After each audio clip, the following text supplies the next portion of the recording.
Olá, você, tudo bem? Eu sou o Augusto Mota e você está na Seção 4. E se a gente comparar o nosso planeta com a Terra representada em Dragon Ball, até parecem dois planetas iguais. Agora, quando comparamos os mapas, vemos uma baita diferença. A população, as cidades, os carros, notamos, galera, que o Akira criou um mundo que, apesar de lembrar o nosso próprio planeta, a verdade é que a Terra de Dragon Ball está em um universo que não existe em lugar nenhum. Mas claro, Augusto, é só um desenho. Como vai existir? Calma. Nesse vídeo, tu vai entender como a Terra de Dragon Ball é um lugar completamente diferente de tudo que você imaginou.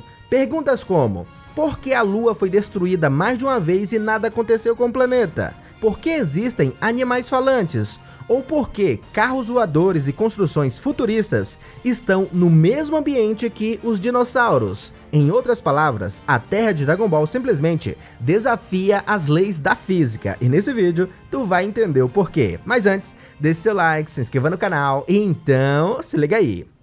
Bom, uma pergunta que muitos fãs têm até hoje em relação a Dragon Ball é sobre os animais falantes ou antropomórficos. O jogo Kakarot nos deu uma explicação de que alguns humanos tomaram uma substância chamada de animorfalina, que faziam eles virarem meio humano e meio feras. Na época, essa substância tinha virado uma febre e muita gente tomou. Mas com o tempo vieram os arrependimentos e acabou que, vendo que não havia mais a possibilidade de voltar ao normal, muitos desistiram da ideia, mas ainda restou uma quantidade considerável de pessoas no corpo de um animal. E assim, galera, o jogo trouxe até uma explicação que dá pra fazer vista grossa, mas a real mesmo é que essa foi uma decisão artística do próprio Akira Toriyama. Ele conta que tinha dificuldade de desenhar rostos de pessoas diferentes. Imagina, por exemplo, numa arquibancada do torneio, o Akira ter que fazer aparências humanas diferentes para cada pessoa. Foi então que ele meteu um animal entre um humano e outro, para ter aí uma variação de aparências. E vamos concordar aqui, ele foi gênio demais. O processo criativo do Akira sempre ia para o caminho do que era mais fácil de fazer, e dá para entender o porquê, já que a demanda era alta e os prazos eram curtos. E isso explica o fato da Terra de Dragon Ball ser tão diferente. O Akira conta que se ele pegasse as referências exatas do nosso próprio planeta, muitas pessoas iriam reclamar que algo não está certo, ou que não é daquela forma. Então, imagina ele criando uma cidade, sei lá, Nova York em Dragon Ball, e não fizesse igual como é. De fato, haveria reclamações. E galera, isso é do ser humano. Aqui mesmo no YouTube, é até usado como engajamento. O cara fala uma palavra errada, às vezes de propósito ou não, porque sabe que alguém vai comentar que ele errou. Então, o Akira, nesse sentido, foi extremamente inteligente de não usar as referências da Terra real em seu trabalho. É claro que uma coisa ou outra dá para notar que teve referências da vida real, como a ilha do torneio, que o próprio Akira confessou que se inspirou em Bali, na Indonésia. Aqui no Brasil existe até um meme, onde dizem que Dragon Ball se passa no Nordeste por causa, galera, dessa rocha que existe no Ceará, e comparam com uma que aparece em Dragon Ball. E assim, galera, apesar de ser um meme, saiba que aquele cenário onde está a nave de Babidi, o Akira já disse que se inspirou em uma paisagem da África que ele viu numa revista. Será que nessas buscas dele por referências, o Brasil não foi um dos lugares que o Akira se inspirou? Não duvido. Mas enfim, a questão é, apesar da Terra de Dragon Ball ter elementos e inspirações do nosso próprio planeta, a verdade é que ela funciona totalmente diferente. Principalmente quando notamos que a Lua de Dragon Ball foi destruída mais de uma vez e nada aconteceu com o planeta. Porque assim, galera,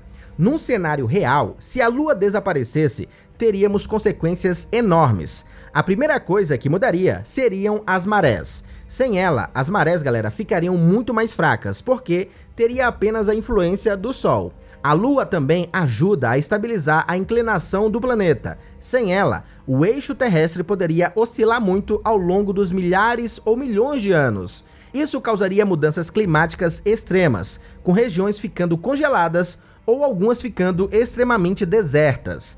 As noites também ficariam muito mais escuras. Além disso, muitos animais ficariam desorientados. Tartarugas, aves migratórias, corais e vários outros seres usam a luz e os ciclos da Lua para se reproduzirem ou navegar. E isso é só o começo. Enfim, Para nós, humanos, até conseguiríamos viver sem a Lua, mas o cenário seria totalmente diferente. Teríamos que basicamente nos adaptar a um novo planeta. Só que em Dragon Ball não existem consequências, porque esse planeta não representa a Terra real. E digo mais, ele pode ser 100 mil vezes maior que a Terra real, exatamente. Veja só, no capítulo 74 do mangá de Dr. Slump, conhecemos o Dr. Umashika.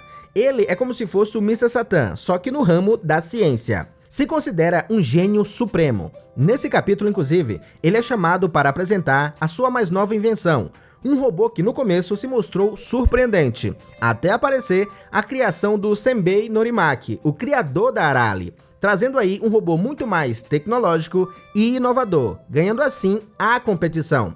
O detalhe é que na animação, o Dr. Umashika, quando está se apresentando na TV, ele nos dá uma informação que pode mudar muita coisa que conhecemos.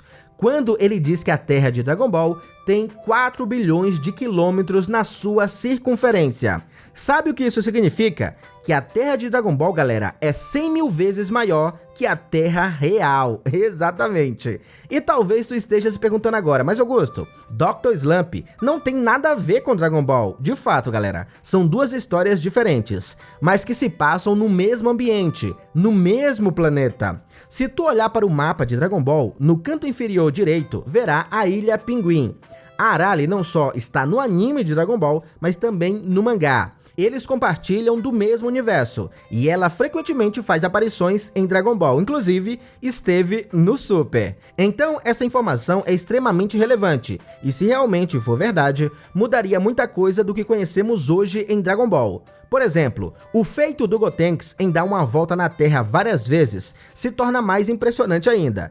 Isso também afetaria a gravidade do planeta, principalmente os treinamentos de força G, na câmara de gravidade. A pequena Pan no final do Z também deu uma volta na Terra. Isso acaba se tornando um feito mais absurdo ainda, já que estamos falando, galera, de 4 bilhões de quilômetros. Tudo bem que essa é uma informação do anime, portanto filler, mas até onde sei não há separação do que é canônico e filler em Dr. Slump. Na verdade, nem em Dragon Ball existe isso. Portanto, é algo a se pensar, ainda mais sabendo que a Terra de Dragon Ball é diferente do nosso próprio planeta. Mas assim, galera, sendo bem honesto aqui com vocês, eu não acredito que a Terra em Dragon Ball tenha 4 bilhões de quilômetros. Por ser excêntrico, talvez esse doutor tenha exagerado no número. Por outro lado, sim, mesmo que não seja 4 bilhões de quilômetros, a Terra de Dragon Ball é muito maior que a Terra real. Começando pela informação do tal Pai Pai, que viajou 2.300 quilômetros, galera, da Red Ribbon até a Torre Karin. E se a gente olhar para o mapa de Dragon Ball, parece perto um lugar do outro, mas não. É como se ele estivesse viajando de São Paulo a Alagoas em 30 minutos em cima desse pilar. Com base nessa fala do tal Pai Pai, muitos fãs fizeram os cálculos e a Terra de Dragon Ball, na verdade, é 2 a 3 vezes maior que a Terra real, o que seria um número muito mais realista no final das contas. Mas diz aí você, já conhecia essas informações sobre a Terra de Dragon Ball? Cara, não importa quanto tempo se passa, sempre aprendemos algo novo sobre a série. É incrível isso, não é verdade? Mas claro, se gostou, deixa o like e mais uma vez, muito obrigado você que ficou até aqui, um grande abraço, falou, valeu e até o próximo vídeo. Fui!